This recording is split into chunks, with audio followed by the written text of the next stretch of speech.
Lady Death is the gripping memoir of Lyudmila Pavlichenko, the most lethal female sniper in history. Dive into the harrowing and heroic account of a young Soviet woman who became a legend during World War II with 309 confirmed kills. Let's begin. From the first few days of January 1942, a relative calm descended on the front. Exchanges of artillery fire between Soviet and Nazi German forces continued. Operating here were, for instance, 305 mm caliber long-range ordnance from the armor-turreted 30th and 35th coastal batteries, the 152 mm caliber howitzers, and the 122 mm cannon of the 134th and 265th artillery regiments based in our 3rd defense sector. There was also the shipboard ordnance of cruisers and destroyers, which had supplied Sevastopol with reinforcements, ammunition, provisions, and machinery. Our Air Force was active in good weather. They bombed the enemy rear, carried out aerial reconnaissance, acted as spotters for coastal artillery fire, protected the main naval base from Nazi air attacks, and even distributed leaflets over the German and Romanian trenches. The ground forces would conduct reconnaissance by combat on various sectors to study the enemy's front line, fire, power, and centers of support and resistance. These clashes were not particularly lengthy or fierce, but they gave an idea of what was happening behind the Fritz's lines. There were some sad stories too. On Thursday, January 8th, 1941, the Coastal Army's Chief of Staff, Major General N.I. Krylov, headed out in a car for the 3rd sector to inspect the dispositions of combat detachments. He was accompanied by the adjutant of the army commander, Senior Lieutenant Kokharov. They visited the staff headquarters of the 79th Brigade and were driving along the dirt road towards us, the 25th Division. Suddenly, the general stopped the car. He wanted to take a look from a small rise at a picturesque outcrop in the Kamishli Gully, which had been the site of tenacious fighting at the end of December. A minute later, a mortar exploded behind him, then a second one to the side, and a third one in front of him. Kokharov was killed instantly. Krylov received 3 wounds from mine splinters. He was rushed by car to the hospital, where he underwent several operations. Fortunately, the Major General survived and returned to duty. The thing was that the Kamishli Gully, through which a winding stream flowed, covered with reeds and hidden in places by apple orchards, was now in no man's land. Its 2 slopes, the gentler northern one and the steep forested southern one, formed a deep ravine. The crest of the southern slope rose in places to a height of over 300 meters above sea level. This crest was occupied by the Chapayevs. Our 54th Regiment was 2 kilometers to the north of Mekenzia village. 1.5 kilometers to the north of us was the 2nd Perekop Regiment of Naval Infantry, and behind it the 287th Rifle Regiment, almost by height 198.4. On the northern slope were units of the Germans' 50th Brandenburg Infantry Division. Using mortars and machine gun fire from short distances, they could spray the bottom of the gully, its southern slope, and our positions on the crest. We naturally responded. In return for their appalling attack on the head of the Coastal Army's Chief of Staff, the Fritzes received a good few hot presents from us. The beautiful mountain landscape, which had so keenly interested the general, also boasted a bridge. It was called the Kamishli Bridge and connected the 2 high sides of the gully. The bridge had been built during distant Tsarist times when a railway was laid from Moscow to Sevastopol, and goods and passenger trains began to use it. During the siege of the city, the bridge was not needed by either the Russians or the Germans, and it was blown up. The grey concrete piles were now topped by a spoked, disorderly heap of twisted, broken, and smashed metal constructions. The central section of this fairly lengthy bridge had collapsed, and only 2 or 3 spans on either side had survived. A magnificent feat of engineering had been turned into ruins, testifying to the merciless and senseless force of war. From time to time, I viewed it through binoculars. It was clear that the demolished bridge constituted an advantageous position from a military viewpoint.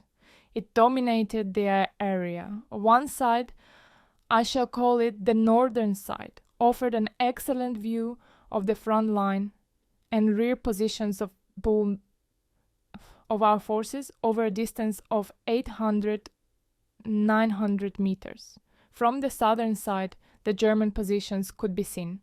Among the bridge's iron wreckage above the gully, it would be quite possible to find a suitable spot for a sniper hideout. I gave it some thought. My attachment to the Crimean forest stopped me from making a speedy decision. I was now used to trees, and the pile of twisted metal had to be studied and its significance considered. Besides, the bridge was in the 79th Brigade's zone of responsibility, about 4 kilometers to the northwest of our regiment. What is interesting about this case is how professionals think and evaluate circumstances in roughly the same way. On the morning of the same day, Fyodor Sedik and I were busy in our platoon, dealing with supplies of SVT 40 rifles. 3,000 of them had been delivered to Sevastopol at the end of December the previous year, and we had been issued 8 of them, along with the same number of PU sights with mountings. It was no secret that the Tokarev self-loading rifle had quite a complex construction. Even an incomplete dismantling of it demanded good skills, thoroughness, care, and, I would even say, caution. We designed an activity whereby I would tell the soldiers about the components of the weapon, and Sergeant Siddiq would slowly demonstrate how it was stripped. We began, needless to say, by detaching the 10 cartridge box magazine. The next operation was to remove the breech cover. Fyodor released the catch and placed the rifle on a table with the sight upwards. Then with his left hand, he pushed the cover as far forward as it would go, pressing down with his right thumb on the driving spring guide rod to disengage the rod from the retaining notch in the cover.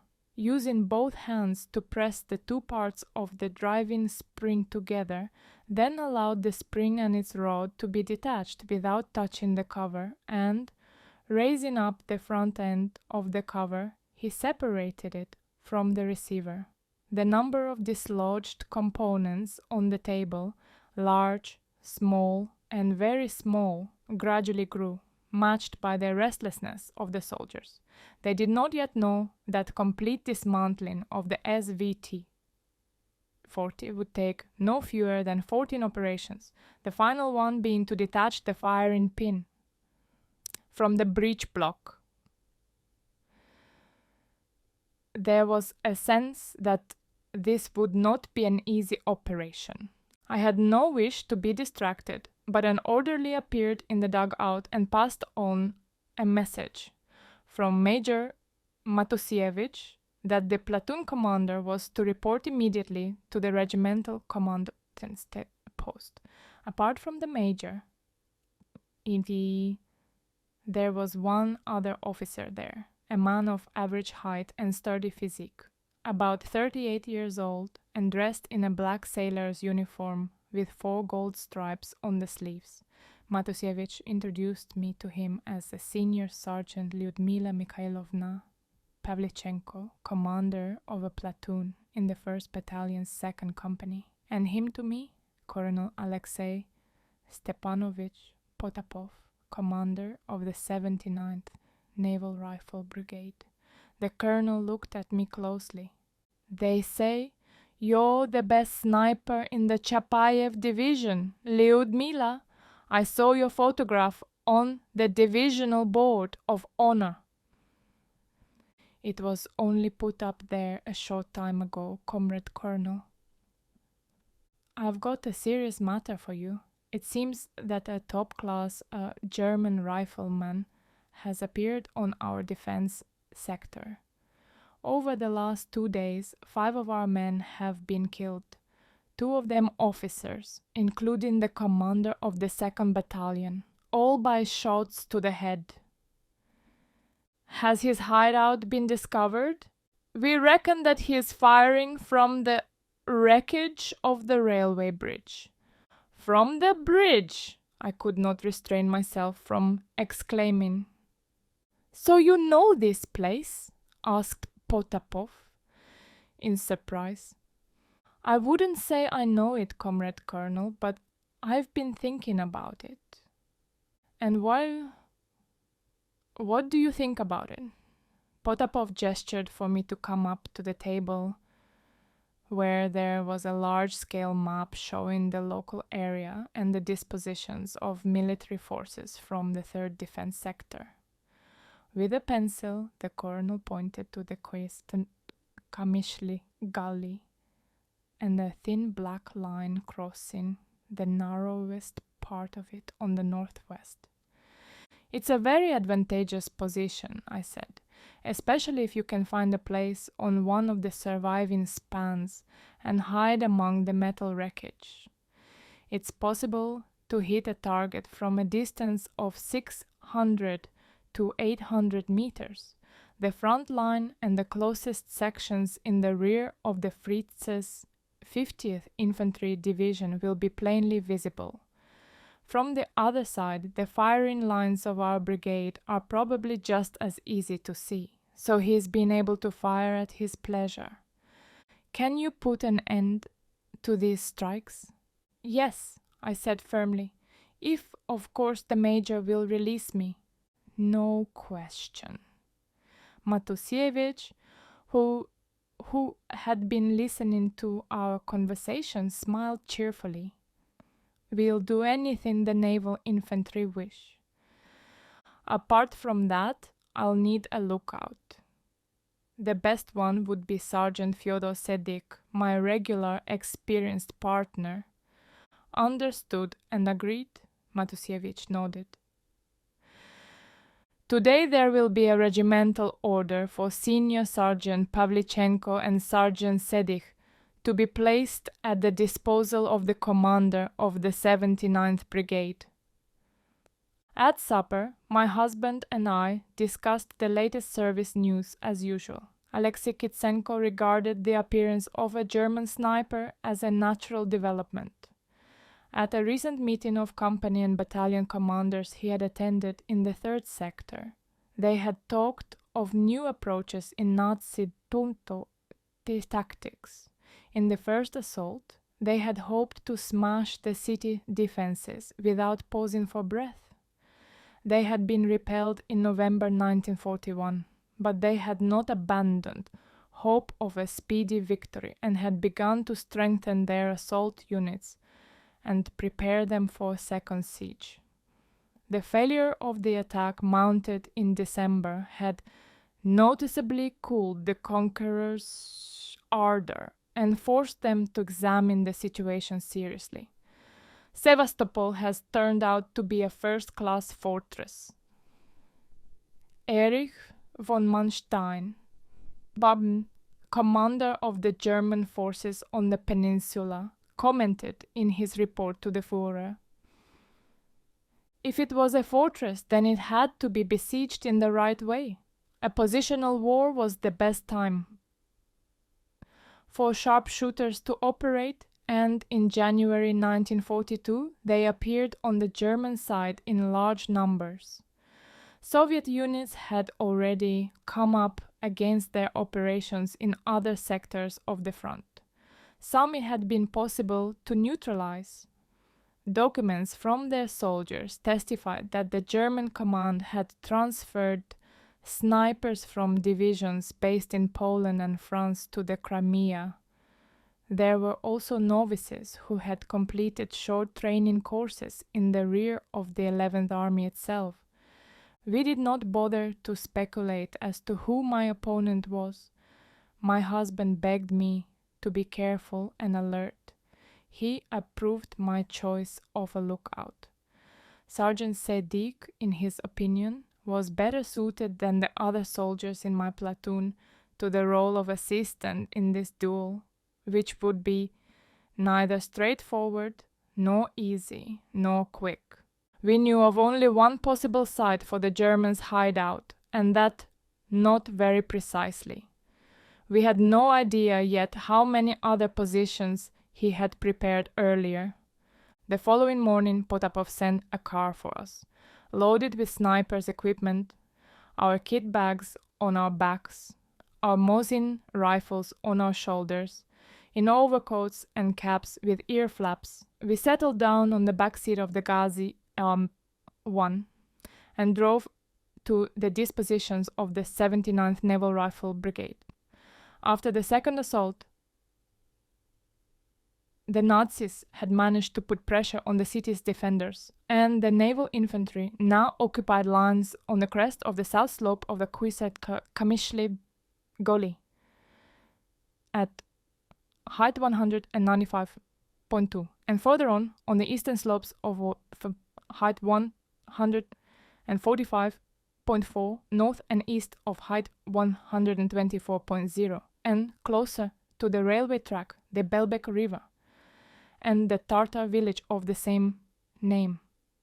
The local area had a terrain familiar to us: outcrops, hills, deep gorges with steep slopes, covered with thick bushes, and here and there forest, and valleys between them with vineyards, orchards, and small population centers.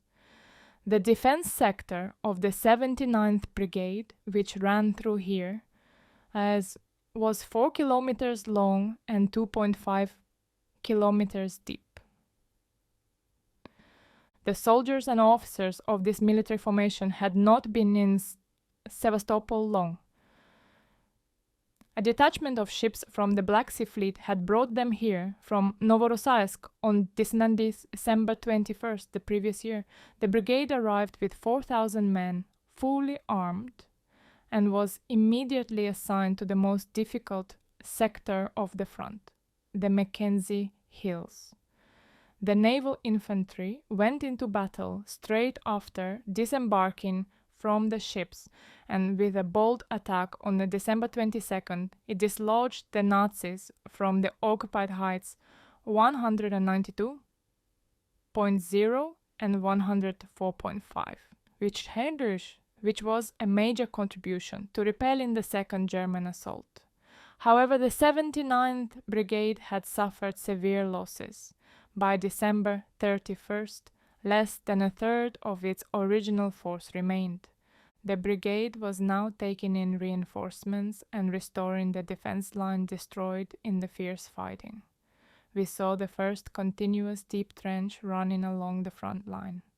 Its 3 rifle battalions in battle formation had 50 mm and 82 mm mortars and both medium and light machine guns. There were also shallow trenches, well-equipped firing points, and prefabricated permanent reinforced concrete emplacements with gun ports. Communication passages up to 2 meters deep stretched for several kilometers. The command post of the 79th Naval Rifle Brigade was situated quite a long way from the forward defense line, 1 kilometer to the south of the Mackenzie Hills Nambatlas 1 forest cordon, in a small white house by the highway. We went there first and presented ourselves to Colonel Potapov, and the brigade's commander, Regimental Commissar Slesarev.